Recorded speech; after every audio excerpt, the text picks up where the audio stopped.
kaya materi, lebih kaya substansi. Ya. Sehingga kalaupun bisa semakin banyak alternatif, justru itu semakin bagus dalam bentuk rancangan. Sehingga tersedia sarana pilihan-pilihan terhadap penentu kebijakan untuk memutuskan mana yang lebih efektif. Nah, yang susah bentuknya itu kalau misalnya tidak ada pilihan, ini yang susah. Bentuk tidak ada respon karena tidak ada pilihan, maka tidak ada jalan lain. Udah terabaikan, lewat di situ saja, tidak lanjut prosesnya. Nah, kita hindari itu, artinya jangan sampai deadlock ya, apa yang sudah kita bicarakan. Nah, lalu keselamatan sampai kesejahteraan itu mencakup seperti apa? Apakah termasuk misalnya yang kita bayangkan itu keselamatan, kesehatan, kesejahteraan? Apakah termasuk nanti kita menghubungkan dengan keberlanjutan tadi? Kalau sampai di situ tentu akan lebih luas cakupan. Bisa jadi nanti Bapak Ibu akan menentukan paling tidak alat-alat atau sektor yang paling mendasar bagi kebutuhan manusia, misalnya pendidikan, kesehatan, karena itu kan bagian dari keberlanjutan yang mesti misalnya tersedia secara umum. Jadi tidak lagi hanya kesannya eksklusif lagi, karena itu kan kebutuhan dasar sebenarnya bagi tenaga kerja. Tidak ada eksklusifnya kalau ada misalnya paling tidak klinik sederhana pun yang kemudian fasilitas itu bisa digunakan bagi tenaga kerja, termasuk pendidikan, karena tidak mungkin tidak berumah tangga para pekerja itu. Nah, setelah berumah tangga kan dia punya anak, kan itu keberlanjutan. Bagaimana dia bisa bertahan di satu lokasi itu kalau misalnya sarana kebutuhan mendasar juga tidak ada. Misalnya anak-anak harus sekolah kemana? Ini menjadi problem sementara pekerjaan di lapangan. Nah, bagaimana sampai seperti itu? Kita pembahasan. Lalu hak berserikat adalah sama seperti ini. Nah, ini memang sangat perlu. Jangan nanti dianggap bahwa ketika buruh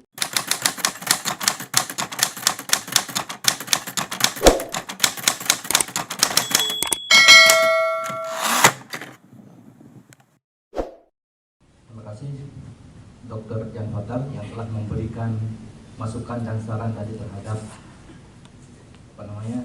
draft RUU Perlindungan Buruh Sawit, bahwa memang kita semua di sini sepakat RUU ini harus goal di tingkat nasional. Jangan hanya memang kalau memang dulu perjuangannya di tingkat Sumatera, sekarang memang perjuangannya harus di tingkat nasional. Karena di Aceh juga sekarang lagi membuat rancangan kanun ketenagakerjaan, memang revisi dari kanun nomor 7 tahun 2014. Kami juga lagi melobi DPR, termasuk hari ini adalah aksi di Aceh.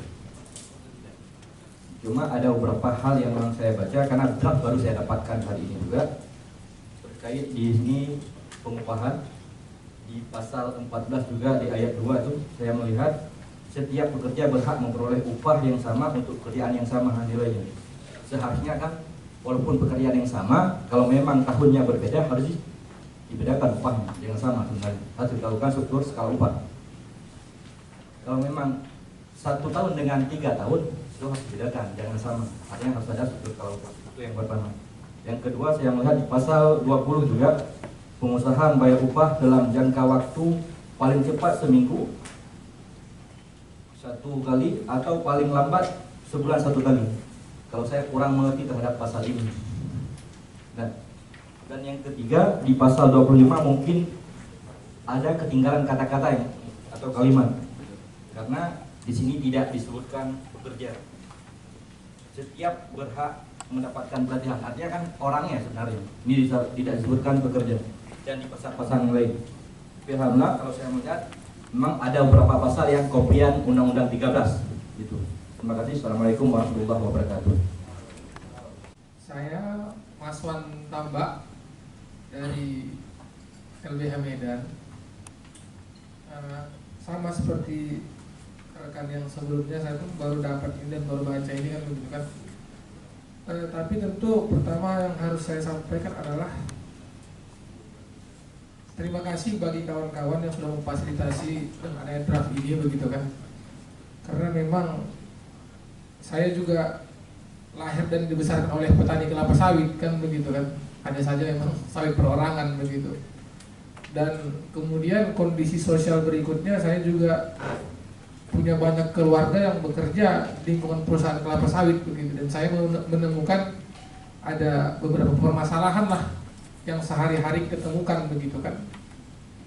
Nah, melihat kondisi sosiologis itu sebenarnya kalau melihat dari draft ini tentu seperti yang disampaikan Bang Jan Patar tadi, ruhnya satu undang-undang itu kan tentu ada di naskah akademik sebenarnya begitu. Nah, kalau melihat dalam konteks naskah akademik, meskipun belum secara keseluruhan saya membacanya, tapi kalau melihat dalam konteks landasan filosofis, sosiologis maupun yuridis, saya sebenarnya mau melihat dalam konteks sosiologisnya sebenarnya begitu kan. Kalau dalam konteks landasan filosofis itu saya rasa kalau misalkan kayak Bang Jan Patar yang menyampaikan pasti bisa lah begitu kan, ditambah lagi dalam landasan yuridisnya begitu. Tapi kalau sepintas membaca landasan sosiologis di sini, saya temukan ini poin penting, tapi masih melihat dalam konteks pandangan umum begitu kan. Belum kita dapati misalkan di dalam landasan sosiologis ini bicara data begitu. Misalkan berkaitan dengan pelanggaran-pelanggaran yang dituangkan di sini sudah jelas memang berbagai jenis begitu kan. Tapi di sini belum ada menggambarkan satu data yang bicara tentang angka misalkan. Misalkan begini, maksudnya per tahun 2020 misalkan sampai ke 2021 ada berapa kira-kira bentuk pelanggaran yang tertuang di dalam naskah akademik ini yang dialami kawan-kawan pekerja begitu. Sebagai contoh misalkan begini, di tahun 2021 itu salah satu rancangan undang-undang yang didorong untuk segera disahkan adalah RUU PKS terkait kekerasan seksual kan begitu. Dalam konteks itu kawan-kawan selalu menyajikan data begitu banyak jumlah kekerasan seksual yang terjadi. Itu pun perdebatannya secara politik masih panjang begitu kan. Nah, maksud saya untuk bisa, karena ini kan maksud gue begini, ini kan satu harapan kita bersama, ini kan cita-cita bersama begitu. Jadi itu alangkah akan indahnya misalkan landasan sosiologis ini apabila disajikan dengan data-data itu begitu maksudku. Apakah nanti misalkan ada spesifikasi ketika pelanggaran itu dilakukan oleh perkebunan milik negara, swasta, asing, itu menurutku sangat penting Bang. Jadi nanti harapannya ya dengan data itu bicara, ini menunjukkan satu keharusan, oh ini nggak bisa enggak gitu loh. Kan gitu. Itu pun kalau seandainya nanti ada, karena tentu kawan-kawan di serikat yang punya data itu kan begitu. Yang berikutnya juga adalah ini kalau kita lihat dalam konteks undang-undang perkebunan ini, dia nanti akan banyak memiliki irisan atau singgungan dengan beberapa undang-undang yang lain kan begitu. Karena ini memang masih statusnya draft, tentu kan di sini kan masih apa ya? Yang menjadi landasan yuridisnya cuman masih sekedar pasal 20 Undang-Undang Dasar 45 begitu kan. Tentu kan nanti akan ada tambahan-tambahan lain. Tentu dia nggak akan mungkin nanti ini terpisah dari 13/2003 begitu. Dan beberapa peraturan perundang-undangan lainnya. Nah, yang mau sampaikan poinnya dari situ adalah kalau bisa undang-undang ini juga harus melihat dalam konteks kaitan dengan undang-undang yang lain. Jangan sampai nanti ada pertentangan kan begitu. Dengan pekerjaan yang sama. Kira-kira saya sendiri sudah ngerti apa maksudnya. Ini mungkin upaya untuk membedakan upah sebagai konsekuensi dari masa kerja. Ya, memang kalau mau prinsipnya keadilan, kalau diibaratkan ini pekerja pemerintah ini golongan ini. Masa kerja itu sangat menentukan penghasilan juga. Jadi memang ini juga bisa menjadi salah satu pertimbangan. Jadi artinya misalnya nggak mungkin sama yang diterima walaupun pekerjaannya sama, tapi orang bekerja sudah 10 tahun dengan orang 5 tahun kira-kira begitu.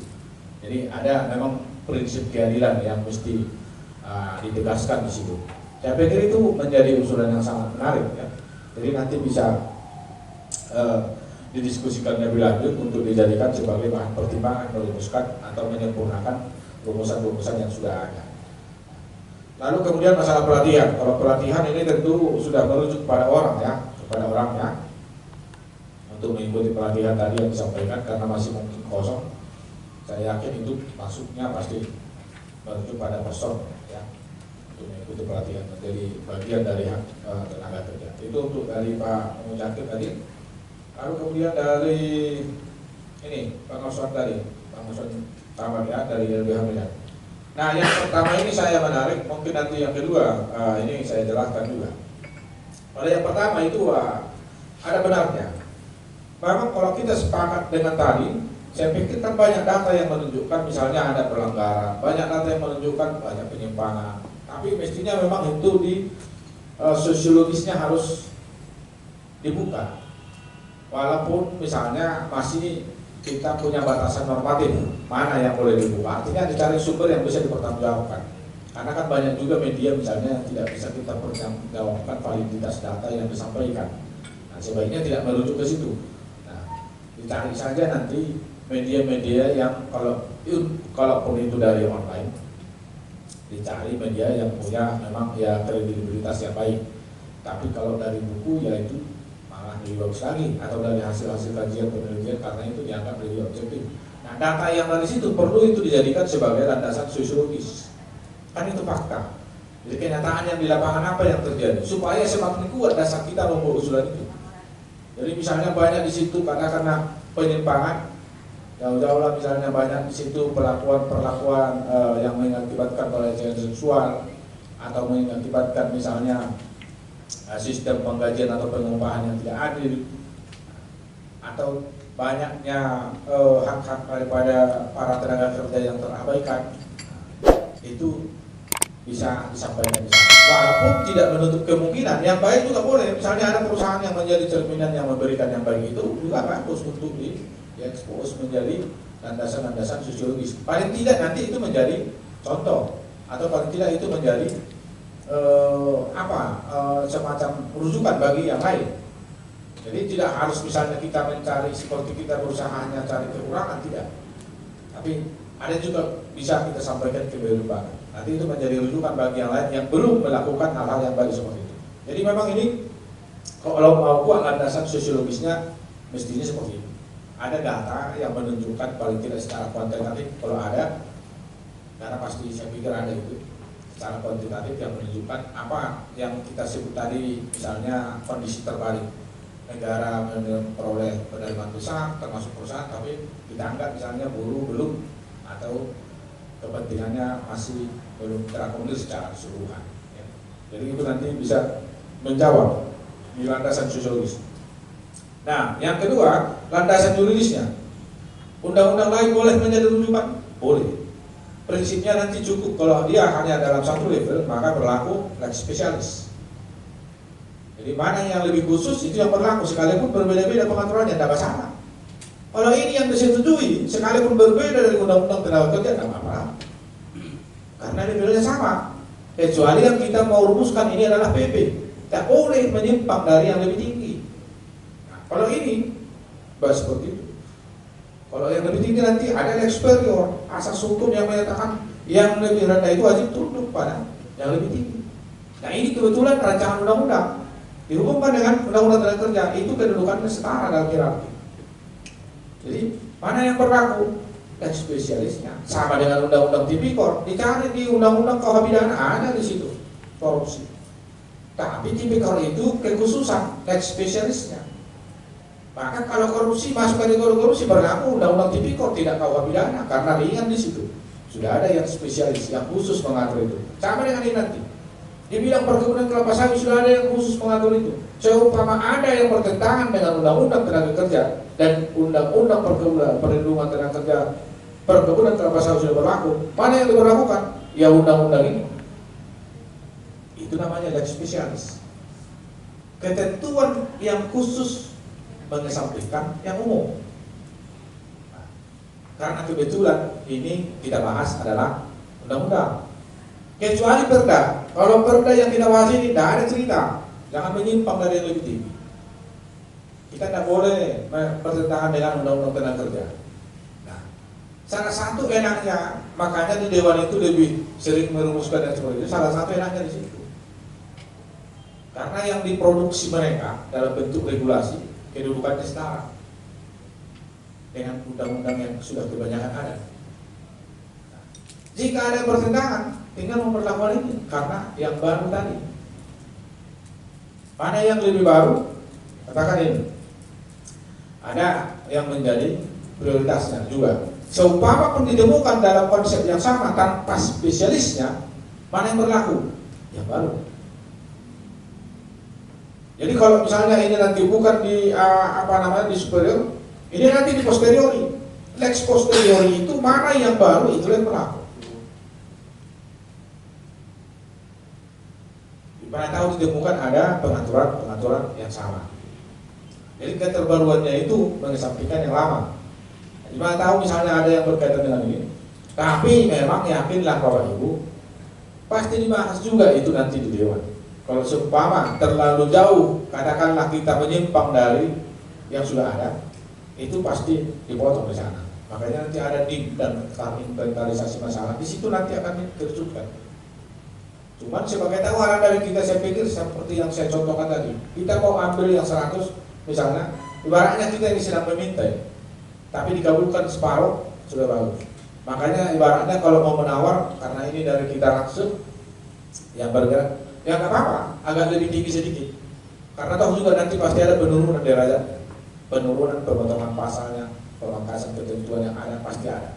Dan mungkin bulat-bulat yang kita serahkan itu, tapi itu yang kita sebutkan tadi juga. Yang penting kita awal, jangan sampai justru semua direduksi apa yang sudah kita perjuangkan. Masih batas-batas toleransi yang dikurangi mungkin kita bisa terima. Tapi itu, yang sosiologis tadi itu sangat bagus ya, dan itu memang harus. Dan biasanya nanti Bapak Ibu bisa lihat, paling banyak biasanya narasinya itu di sosiologis karena data bisa banyak. Yuridis kita masih terbatas karena bicara hukumnya. Tapi kalau sosiologisnya karena bicara fakta, nanti narasi di naskah akademik biasanya juga banyak itu, khusus di landasan sosiologis. Karena banyak referensi yang bisa dipakai, termasuk data-data lapangan yang juga diperoleh secara valid, baik dari organisasi buruh juga bisa, sepanjang itu valid dan diakui, termasuk hasil wawancara itu juga bisa. Jadi misalnya kita wawancara beberapa orang, sepanjang itu adalah mereka-mereka yang berada di lapangan, itu menjadi landasan sosiologis. Jadi itu tidak bisa diterima. Bisa termasuk dari pengusaha, bisa dari pekerja, bisa dari kalangan-kalangan organisasi buruh. Jadi sumber-sumber informasi itu bisa diterima di situ. Nah, lalu kemudian ada Pak Ismet tadi ya, Pak Ismet yang ketiga. Nah, Pak Ismet undang-undang sektor, ya, apakah ini spesialis? Ini tadi sudah kita jawab. Karena ini kebetulan tadi itu labelnya di undang-undang, maka tidak masalah. Memang itu menjadi kekhususan nanti. Nah, persoalan nanti apakah jadi semua menuntut itu kan urusan masing-masing. Sekarang kita memang berjuangnya di situ. Karena banyak juga seperti itu. Tapi yakinlah memang tidak sama tingkat keberhasilan perjuangan kita dengan para pemodal. Tidak sama. Kita mungkin harus berjuang agak panjang, mereka mungkin lebih pendek tapi modalnya punya. Kira-kira begitu. Undang-undang pertambangan dan lain sebagainya banyak juga itu bersumber dari pemodal. Tapi mereka biasa hanya dulu karena serba bisa membayar, bayar orang bisa nyusun naskah akademik, bayar orang bisa nyusun, di sana pun bisa dilakukan komunikasi yang lebih mudah dibandingkan kita yang berjuang dari bawah. Nah, itu nanti yang agak memang akan menjadi terasa perbedaannya. Jadi kalau mereka biasanya bisa mengukur dalam tempo sekian lama itu bisa golkar, yang kita mungkin memprediksi di situ akan kewalahan. Tapi kalau itu tidak ada masalah. Memang udah pasti kalau ini misalnya jadi, itu menjadi spesialis, kekhususan bagi para kaum buruh. Nanti pada akhirnya juga banyak seperti itu. Bahkan rata-rata dulu Pak tidak diatur sama seperti itu. Kekhususan profesi juga kan berlaku. Bagi orang-orang hukum misalnya advokat punya undang-undang sendiri. Apakah nanti yang lain itu begitu? Kayak undang-undang notaris juga ada. Nah yang lain lagi meminta lagi nanti undang-undang misalnya konsultan yang hanya memberi jasa konsultasi, bisa saja terjadi. Nah, itu perkembangan atau dinamika hukum. Nah, bagaimana tadi ada pertanyaan yang menghubungkan ini saya pikir ke cipta kerja. Karena kebetulan undang-undang cipta kerja kan mengatur juga mengenai tenaga kerja. Nah, rimbanya undang-undang tenaga kerja cipta kerja juga sampai sekarang ngawur, paling tidak selama 2 tahun. Justru kalau bisa ini pun kita masuk ke situ, jangan-jangan bisa ditumpangkan ke dalam. Ini menjadi bagian dari undang-undang cipta kerja, tapi pasalnya bersumber dari situ. Karena undang-undang cipta kerja kan modelnya seperti itu. Sejumlah ketentuan misalnya halaman sekian sampai sekian itu mengatur investasi, sekian sampai sekian lingkungan, sekian sampai sekian tidak kerja, tapi didraft menjadi satu undang-undang. Nah, kan diberikan Mahkamah Konstitusi 2 tahun bagi pemerintah untuk melakukan revisi. Nah, jika tidak juga diselesaikan 2 tahun, maka undang-undang cipta kerja otomatis dianggap tidak berlaku. Nah, kalau ini bisa kita perjuangkan masuk di situ, karena di 2 tahun ini pemerintah akan bekerja untuk memperbaiki. Kalau ini bisa kita masukkan menjadi bagian dari cipta kerja, malah lebih bagus lagi. Kalau bisa tertunda pengesahannya itu, banyak kan perjuangan. Kalau ini tidak dimasukkan, kita punya posisi tawar menunda itu, kita tutup. Ini menjadi bagian dari draft cipta kerja yang akan direvisi. Nah, itu akan sangat hitung-hitungan politisnya, saya pikir itu akan lebih sangat memungkinkan. Artinya cipta kerja itu kan banyak sektor yang terlibat. Kalau kita ibaratnya bisa numpang di perjuangannya itu untuk perjuangan kita sendiri, karena kan karena peluang undang-undang itu memungkinkan kita masuk di dalamnya, kenapa enggak? Jadi artinya nanti perjuangan itu bisa secara bersama-sama dengan sektor lain, tapi ketentuan yang mau kita sampaikan kita sudah punya draft sendiri. Nah, tinggal mengangkat nanti substansi atau materi-materi penting saja yang dari rumusan RUU kita di cipta kerja. Jadi bagian pendahuluan sampai akhirnya tinggal hilang. Dan misalnya katakanlah ada 10 pasal di satu undang-undang atau 100 pasal, kan biasanya itu di bagian awal ada 5 pasal di awal, 5 pasal di akhir, itu kan ketentuan pembukaan dan penutup. Jadi kali hilangkan itu, masa berarti 90 pasal masuk ke dalam cipta kerja.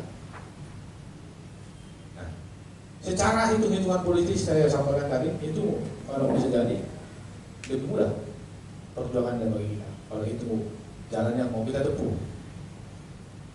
Tapi kalaupun ini dianggap tidak, tapi kalau itu target kita, mestinya ini paling lambat setahun ke depan sudah harus selesai, paling lambat, supaya kita bisa numpang di cipta kerja.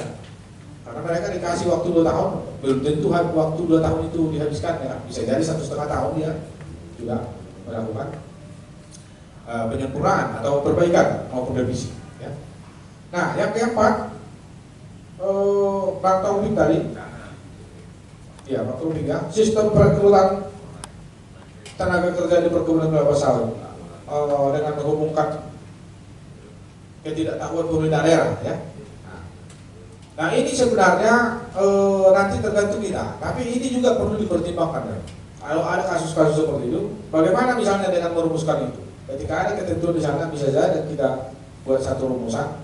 Misalnya paling tidak wajib perusahaan memberitahukan ketika ada pekerja yang datang dari luar, paling tidak kalau itu berdasarkan kawasan provinsi nanti. Misalnya kalau ada dari luar provinsi itu yang direkrut dari kemudian masuk situ, setidak-tidaknya pemberitahuannya ada karena ke pemerintah setempat. Nah, itu memang perlu kalau memang dianggap riskan tidak diberitahukan. Kalau ini sepanjang menurut Bapak Ibu nanti itu akan berdampak positif bagi tenaga kerja perkebunan, ya saya pikir usulan ini tidak ada salahnya. Apalagi kalau hanya sebatas wajib pemberitahuan kan tidak membebani, hanya menginformasikan sebenarnya itu sifatnya. Jadi tidak ada penambahan atau pembiayaan atau apapun yang membebani bagi perusahaan, itu bagus. Bahkan untuk pendataan saya pikir, apalagi termasuk di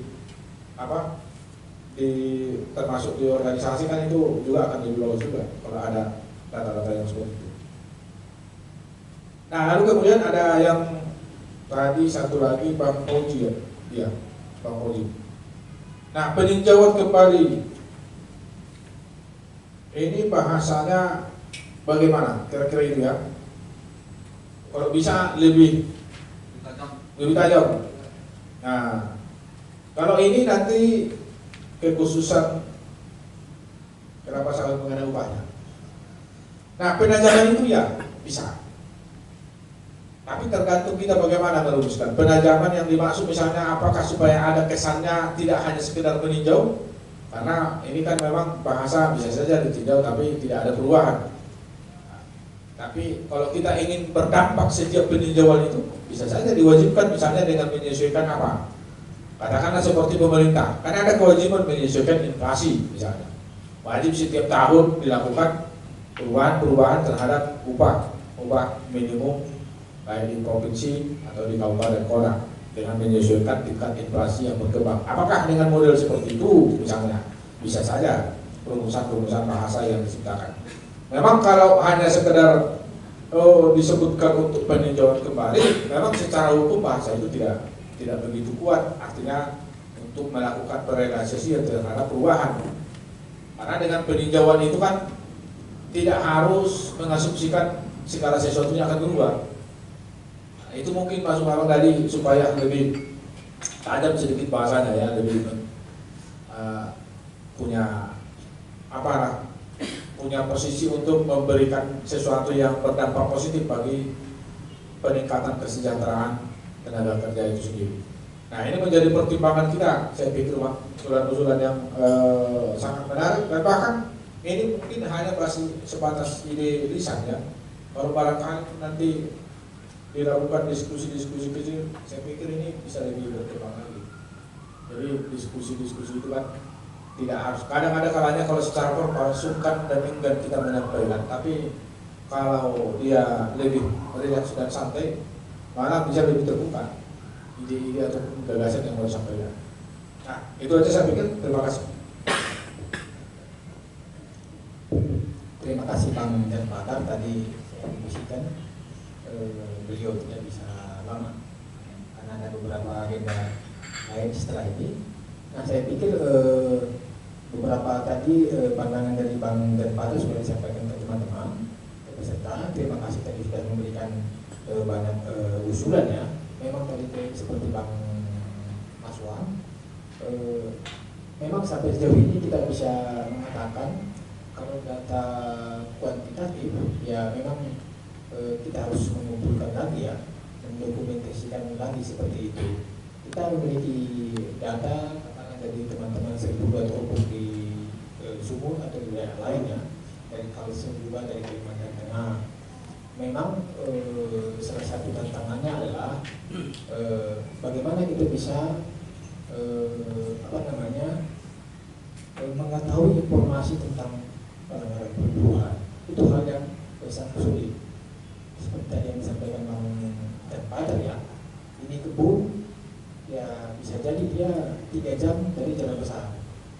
Kita mesti melewati hutan, ada sinyal seperti itu. Ya memang tantangannya adalah bagaimana kita bisa masuk ke dalam. Kalau kita ini misalnya memperoleh data, tapi itu masukan yang sangat baik Bang ya. Soal data nanti kita sampaikan kepada tim penyusun. Kemudian tadi soal pekerjaan yang sama gitu, sebenarnya itu Bang itu apalah bahasanya ya, semacam filosofinya. Kita mengatakan tidak boleh ada pembinaan upah seperti itu. Kita mau menangkap di situ. Misalnya dia BHL, ya upahnya harus sama dengan sekali. Jadi tidak ada perbedaan upah. Walaupun di undang-undang ini kita tidak melegitimasi dan ada yang